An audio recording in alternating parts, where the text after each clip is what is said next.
আসসালামু আলাইকুম ক্লাস 6 এর আগে যে চ্যাপ্টারটা আমরা শুরু করেছিলাম জল স্থল বাতাস, এই চ্যাপ্টারটা আমাদের শেষ হয়ে গেছে পুরোটা। এই চ্যাপ্টার থেকে আমি কোশ্চেন তোমাদেরকে বলে দিয়েছি আর তোমাদেরকে বলেছি যে এই কোশ্চেনের অ্যান্সারগুলো তোমরা নিজেরাই করে আমাকে চেক করাবে।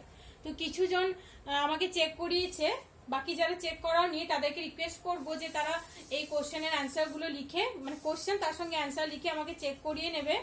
আর আমি যে কোশ্চেনগুলো দিয়েছি সেগুলো লিখবে, মানে আমি মুখে বলে দিয়েছি তোমাদেরকে যে এরকম কোশ্চেন আসতে পারে, তো সেই রকম তোমরা তোমাদের মতো কোশ্চেন বানাবে। আর যেগুলো আমি বলিনি তোমাদের বইয়ে অনেক কোশ্চেন যদি আমি স্কিপ করে থাকি কিছু, তো তোমরা নিজেদের মতো করে কোশ্চেন বানিয়ে তার অ্যান্সারটা লিখে আমাকে দিয়ে চেক করাবে, ঠিক আছে? তোমাদের যখন নেক্সট এক্সাম যখন শুরু হবে তার আগে আমি তোমাদের ওই চ্যাপ্টার থেকে কোশ্চেন আনসার নিয়ে আলোচনা করব। তো তার আগে তোমরা কিন্তু আমাকে কোশ্চেন আনসার গুলো চেক করিয়ে নেবে, মানে তোমরা নিজেদের মতো করে খাতায় সুন্দর করে লিখে পরিষ্কার পরিচ্ছন্ন করে লিখে আমাকে দিয়ে চেক করিয়ে দেবে, ঠিক আছে? তো জল স্থল বাতাস আমাদের শেষ হয়ে গেছে। আমরা আজকে নতুন একটা চ্যাপ্টার নিয়ে আলোচনা করব। তো আশা করছি তোমাদেরকে এই চ্যাপ্টারটা খুব ভালো লাগবে, একটা ইন্টারেস্টিং একটা চ্যাপ্টার। তো দেখো, তোমরা 6-এ উঠে অনেক নতুন নতুন শব্দের সঙ্গে পরিচয় হচ্ছে তোমাদের, তাই তো? তো অনেক শব্দ আছে তোমাদের নতুন, তো সেই সব শব্দগুলো তোমরা আলাদা করে খাতায় লিখে রাখবে। আর বেশ কিছু ইংলিশ শব্দ, ইংলিশ ওয়ার্ড আমি তোমাদেরকে বলি, সেই ইংলিশ টার্মগুলো তোমরা লিখে রাখবে, ঠিক আছে? তো কোনো নতুন শব্দ যদি তোমাদের বুঝতে অসুবিধা হয়, বুঝতে না পারো, তাহলে আমার সঙ্গে কন্ট্যাক্ট করবে, আমাকে জিজ্ঞেস করবে, ঠিক আছে? আর দেখো, সামনে রমজান মাস আসছে, তো তোমাদেরকে বলবো যে এই রমজান মাসে তোমরা তখন ছোট, তো তোমাদেরকে এখন রোজা রাখার দরকার নেই, খুবই রোদ গরম, এখন শরীর অসুস্থ হয়ে যাবে। তো তোমরা রোজা না রেখে তোমরা নেক্সট বছর থেকে, পরের বছর থেকে ইনশাল্লাহ তোমরা রোজাগুলো রাখবে। কিন্তু এই বছর তোমাদেরকে রিকোয়েস্ট করবো যে তোমরা রোজা না রেখে সব নামাজগুলো পড়ো, ভোরবেলা ওঠো, বেশি বেশি করে ইবাদত করো, যারা কোরআন শরীফ পড়তে জানো তারা কোরআন তেলাওয়াত করো, আর যারা জানো না তাদেরকে বলবো যে তোমরা নুরানি কায়দা থেকে প্রথম থেকে পড়া শুরু করো, কিছু কিছু দোয়া মুখস্থ করো, মানে সূরা মুখস্থ করো, যেগুলো তোমাদের মানে জানা নেই, মুখস্থ নেই, সেই সূরাগুলো মুখস্থ করো, ছোট ছোট সূরা মুখস্থ করো, বেশ কিছু দোয়া মুখস্থ করো, ঠিক আছে? তো চলো শুরু করি তাহলে। দেখো, গান বাজনা তোমাদের সবার শুনতে ভালো লাগে, মিউজিক, তাই তো? তো আমারও ভালো লাগে, তোমরা সবাই শোনো। তোমরা হোয়াটসঅ্যাপে অনেকে স্টেটাস দাও দেখেছি, তোমরা ওই টিকটক না কি সব, টিকটক আর একটা কি একটা রয়েছে, সেখান থেকে তোমরা অনেক ভিডিও, অনেক স্টেটাস দাও দেখেছি। তো সেই গানগুলো তোমাদের মনে খুব ভালো লাগে শুনতে, সেই জন্যই শোনো। তারপর অনেকের আবার কোরআন তেলাওয়াত শুনতে ভালো লাগে, অনেকের নাচ শুনতে ভালো লাগে, অনেকের গজল শুনতে ভালো লাগে, তাই তো? অনেকের আবার কার্টুন দেখতে ভালো লাগে, কার্টুনে ওই যে ডোরেমন, মিকি মাউস, এসব সবাই আছে, মোটু পাতলু, এরা সবাই যে কথা বলে সেই কথাগুলো তোমাদের শুনতে ভালো লাগে, তাই তো? তো দেখো, এই সব জিনিস আমাদের ভালো লাগে ঠিকই, আবার কিছু জিনিস আছে যেগুলো আমাদের শুনতে ভালো লাগে না। দেখো, এই জিনিসগুলো শুনতে আমাদের ভালো লাগে, আবার কিছু জিনিস আছে আমাদের শুনতে যেগুলো ভালো লাগে না। সেগুলো কি? যেমন দেখো, বাসে করে কোথাও যাচ্ছি, অনেক জোরে হর্ন বাজছে, তারপর কলকারখানার আওয়াজ, তারপর বিমানবন্দরে জাহাজের আওয়াজ, তারপর বোমা পটকা বাজানোর, ফট করে বোমা ফাটানো হলো, সেই আওয়াজ আমাদের শুনতে ভালো লাগে না, তাই তো? তারপর বিদ্যুৎ চমকায় জোরে, যখন বিদ্যুৎ চমকায় শব্দ হয় অনেক জোরে, তো সেই আওয়াজ আমাদের ভালো লাগে না। তো দেখো, কিছু আওয়াজ আছে সেগুলো আমাদের ভালো লাগে, কিছু আওয়াজ আছে সেগুলো আমাদের ভালো লাগে না।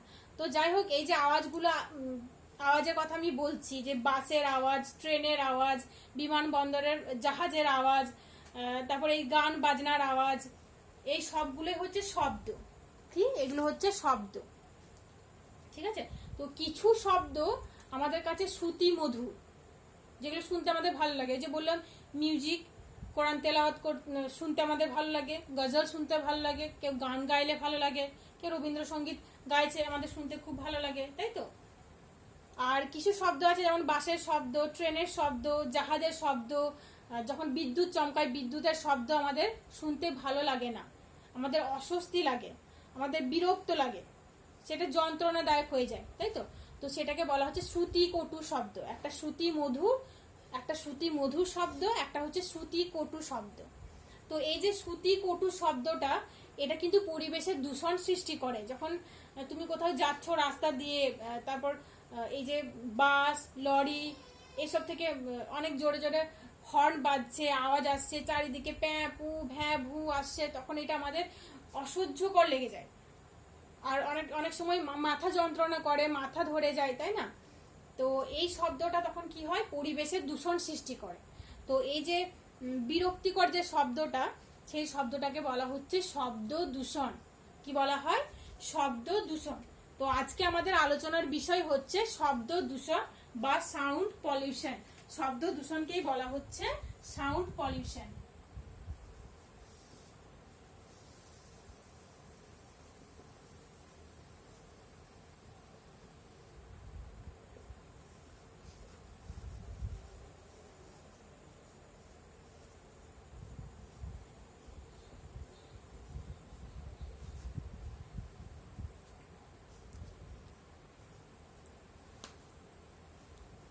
তো দেখো, শব্দের তীব্রতা মাপার একটা একক আছে যার নাম হচ্ছে ডেসিবেল।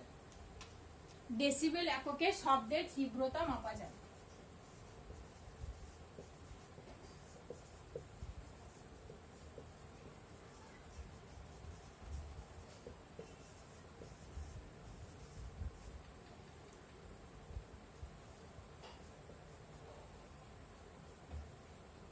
ডেসিবেল, ঠিক আছে, এটা লিখবে তোমরা।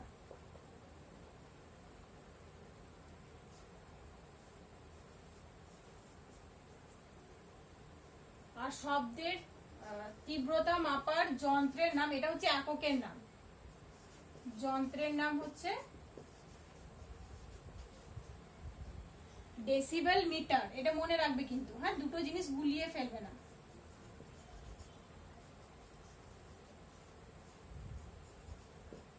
শব্দের তীব্রতা মাপার একক হচ্ছে ডেসিবেল, আর শব্দের তীব্রতা মাপার যন্ত্রের নাম হচ্ছে ডেসিবেল মিটার।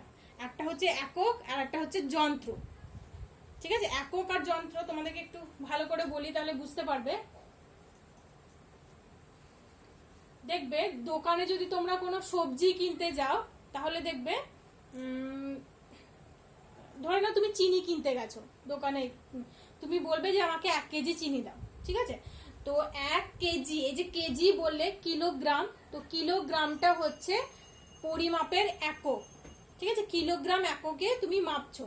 তুমি যদি বলো চিনি, তো তো মানে সে বুঝতে পারবে না যে তুমি কতটা চিনি চাইছো। চিনি তুমি এরকম তো বলতে পারবে না, তাই না? তোমাকে বলতে হবে যে আমাকে 1 কেজি চিনি দাও, বা 500 গ্রাম চিনি দাও। তুমি কতটা চিনি নেবে সেটা তোমাকে বলতে হবে।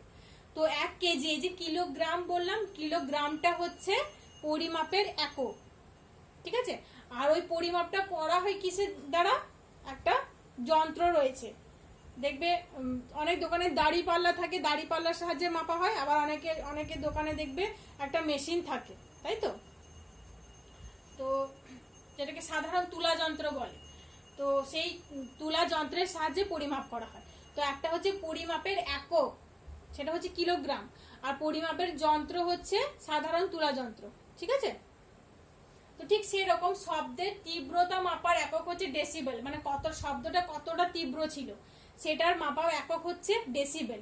আর শব্দের তীব্রতাটা মাপার যে যন্ত্রটা, মানে শব্দের তীব্রতা মাপার যন্ত্রের নাম হচ্ছে ডেসিবেল, যে যন্ত্রের সাহায্যে মাপা হচ্ছে। ডেসিবেল মিটার যন্ত্রের সাহায্যে পরিমাপ করা হচ্ছে, ঠিক আছে? তো দুটো জিনিস তোমরা গুলিয়ে ফেলবে না। শব্দের তীব্রতা মাপার একক হচ্ছে ডেসিবেল, আর শব্দের তীব্রতা মাপার যন্ত্রের নাম হচ্ছে ডেসিবেল মিটার, ঠিক আছে? ডেসিবেল মিটারটা তার সঙ্গে লিখতেই হবে, নইলে তোমাদের নাম্বার কাটা যাবে, ঠিক আছে? এটা তোমরা মনে রাখবে। এরপর দেখো, বিভিন্ন ধরনের শব্দ রয়েছে। তো যে শব্দের মাত্রাটা 65 ডেসিবেলের বেশি হয়ে যায়, সেই শব্দটা আমাদের পক্ষে অসহ্যকর হয়, যন্ত্রণাদায়ক হয়ে যায় এবং বিরক্তি সৃষ্টি করে। তো সেই শব্দটা হচ্ছে, মানে 65 ডেসিবেলের বেশি যে শব্দ,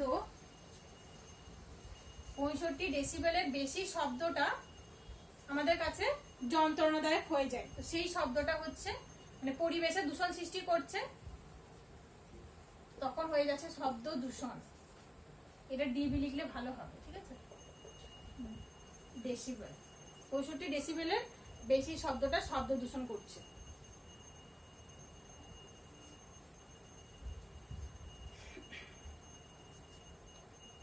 দেখবে স্কুল, হাসপাতাল এবং বিভিন্ন ধরনের অনেক প্রতিষ্ঠান আছে যেখানে একটা সাইলেন্স বোর্ড লেখা থাকে, একটা সাইলেন্স বোর্ড দেওয়া থাকে, লেখা থাকে বলবো না, দেওয়া থাকে, যেখানে এরকম একটা চিহ্ন থাকে, একটা মাইকের শব্দ থাকে, মাইকটা আমি ঠিক আঁকতে পারছি না, তো এরকম একটা চিহ্ন থাকে, এরকম থাকে দেখবে। তো এটাকে বলা হচ্ছে সাইলেন্সার বোর্ড, ঠিক আছে, এরকম থাকে। তো এই বোর্ডটা দেওয়ার মানে হচ্ছে যে এখানে হর্ন বাজানো নিষিদ্ধ, মানে ওখানে হর্ন বাজানো যাবে না। যদি স্কুল থাকে, হাসপাতাল থাকে, তার সামনে দেখবে এরকম চিহ্ন দেওয়া থাকে, একটা সাইনবোর্ড দিয়ে এরকম চিহ্ন দেওয়া থাকে, তো সেখানে অনেক জোরে করে শব্দ করা নিষেধ থাকে। যদি শব্দ করা হয় সেটা হচ্ছে আইনত অপরাধ, আইনত ভাবে সেটা নিষিদ্ধ, ঠিক আছে। এরপর দেখো আমরা বিভিন্ন ধরনের শব্দ সম্পর্কে জানবো। বিভিন্ন ধরনের শব্দ বলতে যে শব্দটা একদম ধীর ভাবে হয়, এটা তোমরা লিখে নাও, হ্যাঁ। শব্দের তীব্রতা মাপার এককের নাম ডেসিবেল, আর শব্দের তীব্রতা মাপার যন্ত্রের নাম হচ্ছে ডেসিবেল মিটার, এটা লিখে নাও।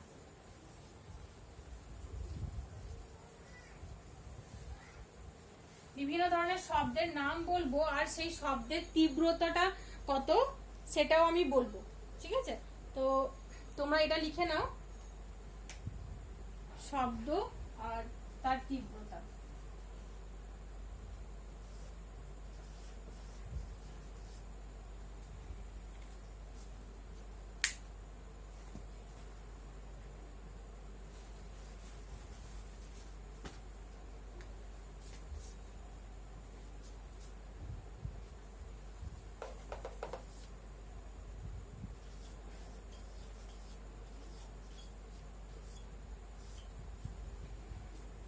কোন শব্দের তীব্রতা কতটা সেটা বলবো। এই তীব্রতা কিন্তু অবশ্যই ডেসিবেলে, মানে এককটা হচ্ছে ডেসিবেল, ঠিক আছে, ডেসিবেলটা অবশ্যই লিখতে হবে। তো শুনতে পাওয়া শব্দ, যে শব্দটা আমরা শুনতে পাই, ধীরে হলেও শুনতে পাই,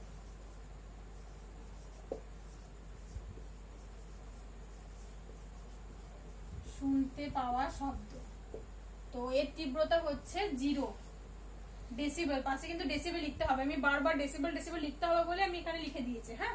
তো তোমরা ডেসিবেল লিখবে, আমি ছোট করে লিখে দিচ্ছি ডেসিবেল। শুনতে পাওয়া শব্দের তীব্রতা হচ্ছে 0 ডেসিবেল। শুধু 0 বললে হবে না কিন্তু, হ্যাঁ, 0 ডেসিবেল বলতে হবে অবশ্যই।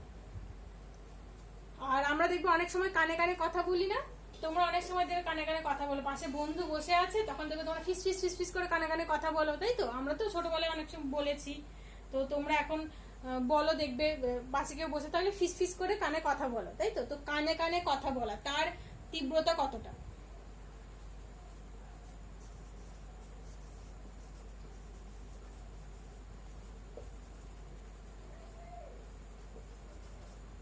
কানে কানে কথা বলার শব্দের তীব্রতা হচ্ছে 20 ডেসিবেল। ডেসিবেলটা অবশ্যই লিখবে, হ্যাঁ। কানে কানে কথা বলার তীব্রতা হচ্ছে 20 ডেসিবেল। তারপর দেখবে আমরা বাড়ির ভেতরে কথা বলি, আমরা যখন বাড়ির ভেতরে থাকি আমরা কি খুব জোরে কথা বলি, অনেক জোরে শব্দ করে কথা বলি কি না? সেইভাবে কথা বলি না, মানে আমরা একটু আস্তে আস্তে ধীরে সুস্থে কথা বলি। তো বাড়ির ভিতরে যে শব্দটা হয় সে তার মাত্রা কত?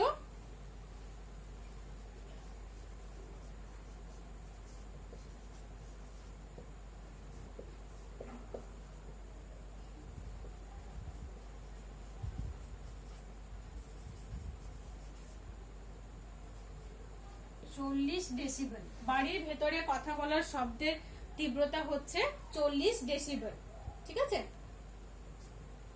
আর আমরা সাধারণভাবে যে কথাবার্তা বলি, এমনি ধরনের স্কুলে ক্লাসরুমে তোমরা বসে আছো, তোমরা টিচার নেই, সেই সময় তোমরা কথা বলছো, তো সেই সময় তোমরা কিভাবে কথা বলবে, মানে সেই শব্দের তীব্রতা কতটা হয় সেটা হচ্ছে 65 ডেসিবেল, 65 ডেসিবেল, ঠিক আছে, সাধারণ কথাবার্তা।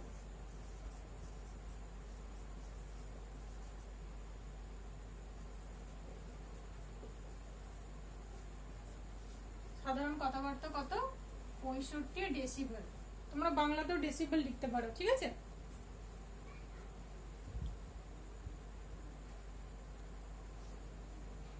তারপর হচ্ছে ব্যস্ত রাস্তার যানবাহন।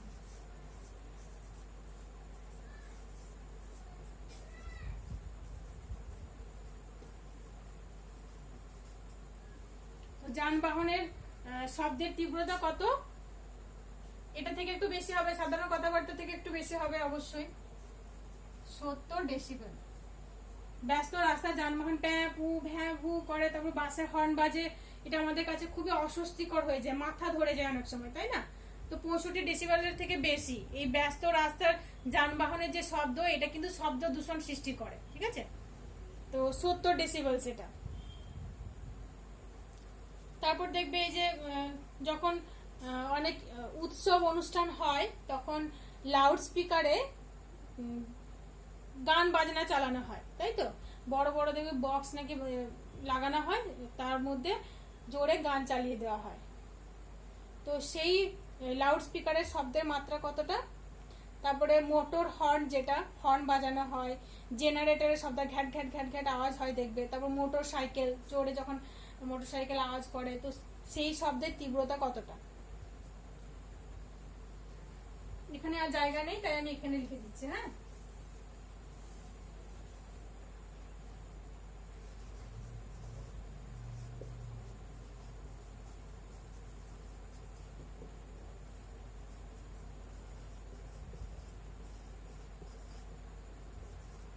Loud speaker, generator, motor cycle,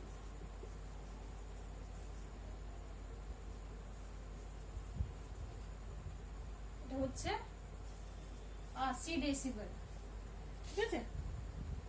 এটাও শব্দ দূষণ সৃষ্টি করে, শ্রুতিকটু। তারপর এর থেকেও বেশি জোরে যখন গান বাজনা হয়, উচ্চ স্বরে গান বাজনা, এটা মুছছি।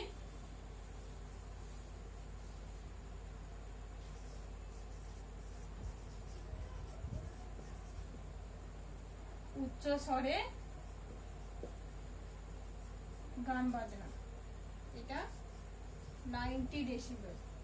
হ্যাঁ, উচ্চ স্বরে যখন গান বাজনা হচ্ছে তখন তার শব্দের তীব্রতাটা আরো অনেক বেশি হয়ে যাচ্ছে, তো সেই শব্দের তীব্রতা হচ্ছে 90 ডেসিবেল।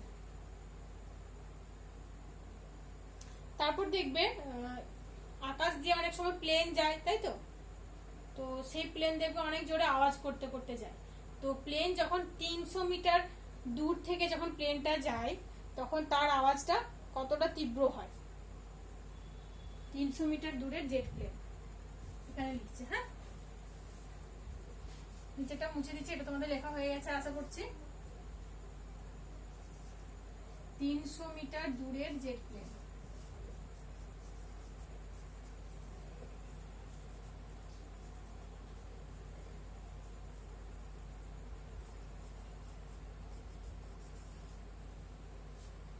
তো 300 মিটার দূরের জেট প্লেনের শব্দের তীব্রতা কত?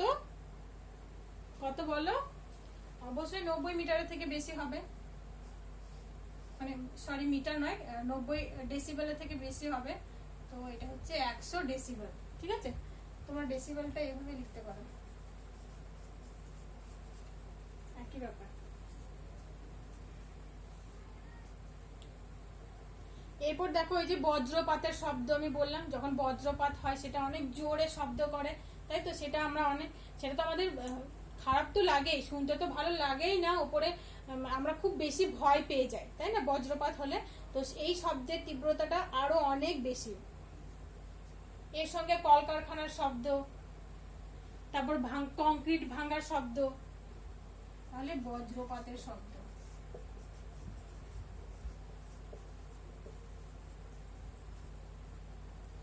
তো এর মাত্রা হচ্ছে 110 ডেসিবেল, ঠিক আছে। বজ্রপাতের শব্দ, তার সঙ্গে সঙ্গে কংক্রিট ভাঙার শব্দ, কলকারখানার শব্দ, এই সবগুলো হচ্ছে 110 ডেসিবেল, ঠিক আছে। এরপর দেখো সাইরেন, সাইরেন সাইরেন শব্দের মাত্রা হচ্ছে 130 ডেসিবেল। কলকারখানায় দেখবে সাইরেন বাজে না, মানে জোরে আওয়াজ করে, তো সাইরেনের শব্দ হচ্ছে 130 ডেসিবেল, ঠিক আছে। শব্দের তীব্রতা কতটা সেটা আমরা জানলাম। তো এর মধ্যে 65 ডেসিবেল পর্যন্ত যে শব্দটা, মানে 0 থেকে 65 ডেসিবেল, সেটা কিন্তু শ্রুতি মধুর, সেটা কিন্তু শব্দ দূষণ সৃষ্টি করছে না। আর 65 ডেসিবেলের থেকে বেশি যে শব্দগুলো, যেমন ব্যস্ত রাস্তার যানবাহনের শব্দ, লাউড স্পিকারের শব্দ, জেনারেটরের শব্দ, এই সবগুলো কিন্তু পরিবেশে দূষণ সৃষ্টি করছে। তো এটা তোমরা মনে রাখবে যে 65 ডেসিবেলের কম যে শব্দগুলো বা 0 থেকে 65 ডেসিবেলের শব্দগুলো হচ্ছে শ্রুতি মধুর শব্দ, আর তারপরে 65 ডেসিবেলের বেশি হয়ে গেলেই সেটা হচ্ছে শ্রুতি কটু বা সেটা শব্দ দূষণ সৃষ্টি করছে, পরিবেশে দূষণ সৃষ্টি করছে। ঠিক আছে, পরিবেশের জন্য সেটা ক্ষতিকর। এবার দেখো, গ্রাম এবং শহর এই দুটোর পরিবেশ কিন্তু আলাদা। গ্রামে যেরকম শব্দ হয় শহরে কিন্তু সেরকম শব্দ হয় না, আর শহরে যেরকম শব্দ হয় গ্রামে কিন্তু সেরকম শব্দ হয় না, তাই তো? তো গ্রামে শব্দ দূষণের উৎস কি কি, শহরে শব্দ দূষণের উৎস কি কি, তোমরা এই একটা ছক করে আমাকে দেখাবে। আমি নেক্সট ক্লাসে তোমাদেরকে এটা বলবো যে গ্রামে কি মানে কোন কোন জায়গা থেকে শব্দ দূষিত হচ্ছে বা বেশি শব্দের আওয়াজ আসছে, শব্দের তীব্রতা বেশি হচ্ছে, আর শহরের কোন কোন জায়গা থেকে শব্দ দূষণ হচ্ছে সেগুলো আমি তোমাদেরকে বলবো পরের ক্লাসে। তার আগে তোমরা আমাকে কিন্তু চেক করাবে, এই ভিডিওটা দেখার পরেই কিন্তু একটা ছকের সাহায্যে আমাকে লিখে চেক করাবে। আর এই ছকটা করবে যেটা আমি এখন লিখে দিলাম যেটা, সেই ছকটা করবে। ঠিক আছে? তো আমি তোমাদেরকে রিকোয়েস্ট করব যে আমি রোজ যে পড়াগুলো দিচ্ছি বা যেগুলো বলছি সেগুলো রোজ তোমরা দেখে সেদিনের পড়া সেদিনই করে নাও, তাহলে ওই পড়াটা কিন্তু তোমাদের জমে যাবে না। মানে তোমরা অনেক সময় কি করো, এই ভিডিও দেখার পরে পড়াগুলো যেগুলো তোমাদেরকে দেওয়া হয়, হোমওয়ার্ক যেগুলো দেওয়া হয় সেগুলো তোমরা তখন না করে তোমরা পরে করে নাও। আর তোমরা কি করো বলো তো, তোমরা পরীক্ষার ঠিক আগে তোমরা বই দেখে তখন শর্ট কোশ্চেন করতে থাকো। তোমরা রেফারেন্স কিনেছো, রেফারেন্স থেকে দেখে করতে থাকো। তো রেফারেন্স দেখে মুখস্থ লিখে কিছু হবে না। তো আমি তোমাদেরকে রেফারেন্স ইউজ করতেই বারণ করি। তোমাদেরকে আমি বারবার বলি যে তোমার টেক্সট বইটা দেখো, টেক্সট বইটা দেখে প্রত্যেকটা লাইন তোমরা পড়ো। আর আমি রোজ যে পড়াগুলো দিচ্ছি, রোজকার পড়া রোজ করো। দেখো তোমাদেরকে রেফারেন্স ব্যবহার করতে হবে না, আর তোমরা সবগুলোই পারবে। তোমরা প্রত্যেকটা লাইন খুঁটিয়ে পড়বে, তাহলেই হবে। তোমরা 99.9% মার্কস পাবে। ঠিক আছে? যদিও মার্কস বেশি হবে, মার্কস বেশি পাবো এটা ভেবে না পড়ে তোমাদেরকে জানার জন্য বেশি করে পড়তে হবে, মানে পুরো কনসেপ্টটা তোমাদেরকে জানতে হবে। ঠিক আছে? দেখো, শব্দ দূষণের মাত্রা তো আমরা জানলাম, আর গ্রামের শব্দ দূষণের উৎস আর শহরের শব্দ দূষণের উৎস, এই কাজটা আমি তোমাদেরকে দিলাম, তোমরা করে আমাকে দেখাবে। তো এরপরে আমরা শব্দ দূষণ কি কি কারণে হচ্ছে বা শব্দ দূষণ কি কি ভাবে হচ্ছে সেইগুলো নিয়ে নেক্সট ক্লাসে আমরা আলোচনা করব। ঠিক আছে? শব্দ দূষণের ফলে কি হচ্ছে, আমাদের কি কি ক্ষয়ক্ষতি হচ্ছে, কিভাবে শব্দ দূষণটা আমাদেরকে কমাতে হবে, এগুলো আরো আছে, পরের পার্টে আমরা আলোচনা করব নেক্সট ক্লাসে ইনশাল্লাহ। তো তার আগে তোমরা আমাকে গ্রামের শব্দ দূষণের উৎস, শহরের শব্দ দূষণের উৎস, এটা করে আমাকে চেক করাবে, আর আজকে ছকটা ভালো করে পড়বে। ঠিক আছে? এর আগে যেগুলো আমি পড়া দিয়েছি সেগুলো অনেকে চেক করিয়েছো, তারা অনেকে ভালো করেছো, খুব ভালো, গুড, ভেরি গুড। আর যারা করোনি তাদেরকে বলবো যে তোমরা আমাকে চেক করিয়ে নাও। ঠিক আছে? আমাকে দেখে, মানে ওটা লিখে, খাতায় লিখে আমাকে চেক করিয়ে নাও। ঠিক আছে? কিছু ভুল তোমাদের থাকতে পারে, তো সেই ভুলগুলো আমি তোমাদের সংশোধন করে দেবো। ঠিক আছে? তো আজকে এইটুকুই থাক, তোমরা ভালো থেকো। আসসালামু আলাইকুম।